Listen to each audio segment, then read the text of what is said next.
दोस्तों हमारा आज का ये वीडियो बिहार शिक्षक नियोजन से संबंधित है और कुछ बातें आज एक बार फिर से आप लोगों के बीच में डिस्कस करने के लिए आया हूं बिहार शिक्षक नियोजन के संबंध में।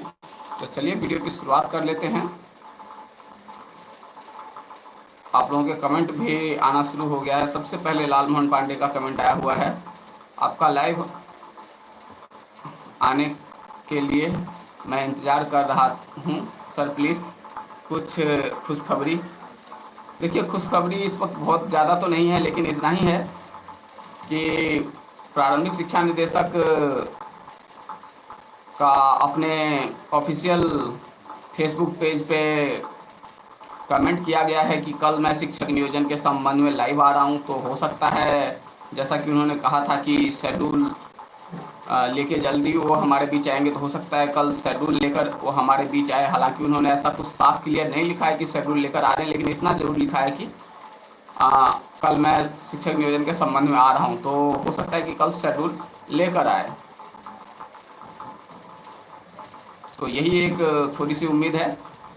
गोलू तिवारी सर, मैंने जर्नल का कितने में हो सकता है डीएलएड किया हूँ। देखिए, डीएलएड अभ्यर्थी है तो आपका डेफिनेटली हो जाएगा, चाहे आपका कितना भी मेरिट हो।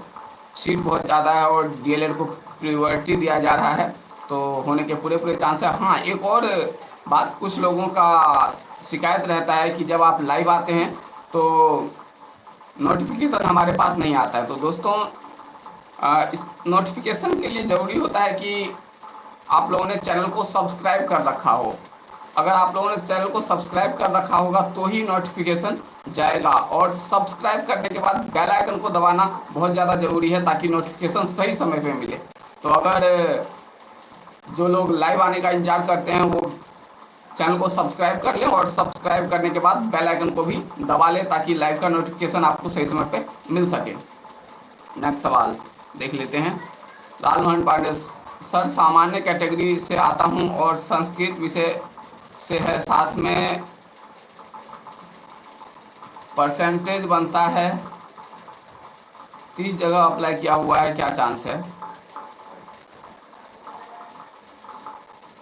आपने मेरिट वगैरह बताया नहीं है, लेकिन देखिए, मेरिट से संबंध में आप लोग ज़्यादा क्वेश्चन ना करें, फिर भी मैं आपको शॉर्ट में बता देता हूँ क्या कुछ हो सकता है। देखिए, हो ये सकता है कि अगर कैंप लगता है तो 60 के आसपास जिनका भी मेरिट होगा उन सभी का हो जाएगा, और अगर कैंप नहीं लगता है तो ऊपर से कैंडिडेट को लिया जाएगा जिसका हाई मेरिट होगा।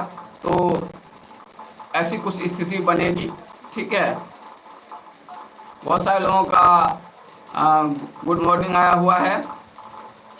शिक्षा संध्या कहती है 12574 मेगा बीएड हो जाएगा। जी हाँ शिक्षा संध्या जी, फीमेल कैटेगरी से है अगर आप, तो फीमेल सभी फीमेल का हो जाएगा अगर बहाली सही तरीके से हो जाती है तो, क्योंकि फीमेल कैंडिडेट बहुत कम है। नेक्स्ट सवाल देख लेते हैं। खुशी अंजू सर, बहाली होगी कि नहीं? देखिए, कल देखते हैं क्या कहते हैं रंजीत कुमार सर। दीपक कुमार, झारखंड बिहार, प्रणाम सर। प्रणाम जी। लाल मोहन पांडे, रंजीत सर 2-3 दिन का समय मांग रहे हैं। देखिए अब कल क्या कुछ कहते हैं। Deepak Kumar, how are you? मैं अच्छा हूँ जी, आप कैसे हैं? Deepu Kumar sir, NRS 6 to 8 math and science category कितना होगा? शिक्षा संध्या EWS फीमेल में मैथ साइंस 6 to 8 72। हाँ जी, हो जाएगा। अगर फीमेल कैंडिडेट तकरीबन सभी का होने का चांस है। श्याम बाबू सर, क्या चुनाव से पूर्व बहाली हो पाएगी? देखिए, कल शायद शेड्यूल आ जाए, तो शेड्यूल का थोड़ा सा इंतजार करना पड़ेगा। अगर शेड्यूल को फॉलो कर लिया जाता है तो मेरे ख्याल से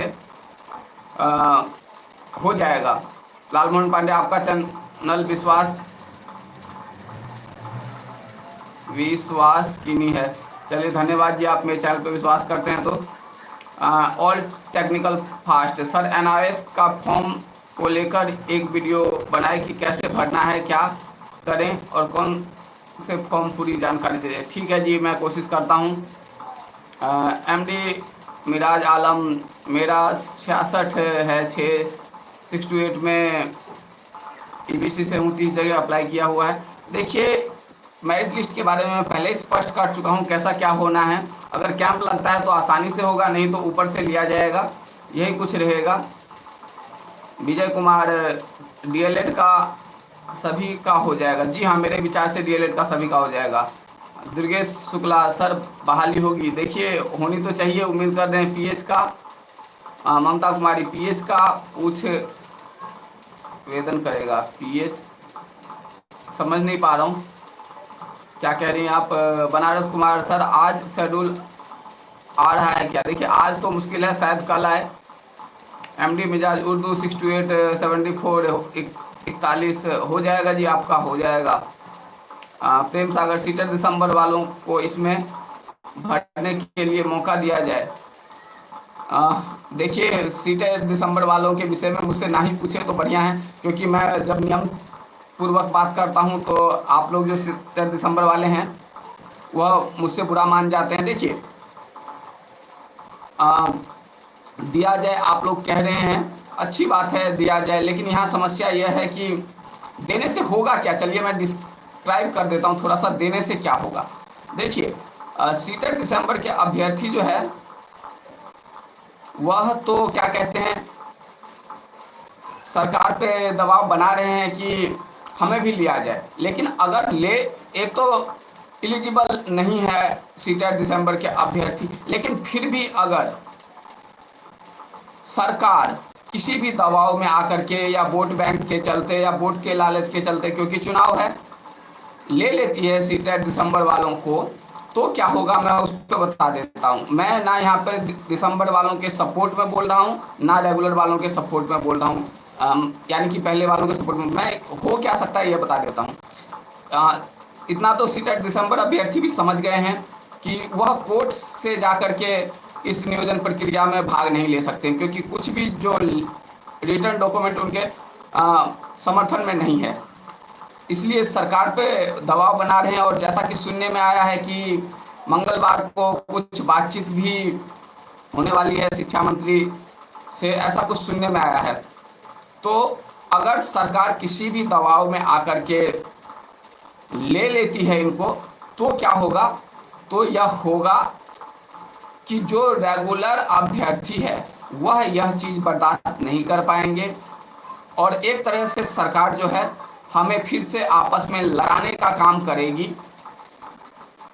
क्योंकि सीधी बात है, जो इतने दिनों से अप्लाई करके बैठे हुए हैं वह फिर नाराज होंगे अगर ले लिया जाता है तो, और फिर हो सकता है कि यह अगर सरकार लेती है तो सरकार के खिलाफ कोर्ट में जाए, और कोर्ट में जाके जो है मामला एक बार फिर से कोर्ट में जाए, और इससे होगा क्या, सीटर दिसंबर तो बाहर हो ही जाएंगे, क्योंकि कुछ भी सपोर्ट में नहीं है। लेकिन इससे थोड़ा सा इतना हो सकता है कि नियोजन प्रक्रिया फिर से कहीं विलंब ना हो जाए, लेकिन मुझे नहीं लगता कि विलंब होगा, क्योंकि विलंब तब होता है जब कोर्ट इस पर स्टे लगाती है। तो यही कुछ हो सकता है कि एक बार फिर से आपस में लड़ाने का काम होगा, अगर सरकार दिसंबर सीटेट को अलाउ करती है तो। और फिर जो रेगुलर या फिर पहले से अप्लाई किए हुए अभ्यर्थी हैं वह जो है इस मुद्दे को लेके कोर्ट में चले जाएंगे।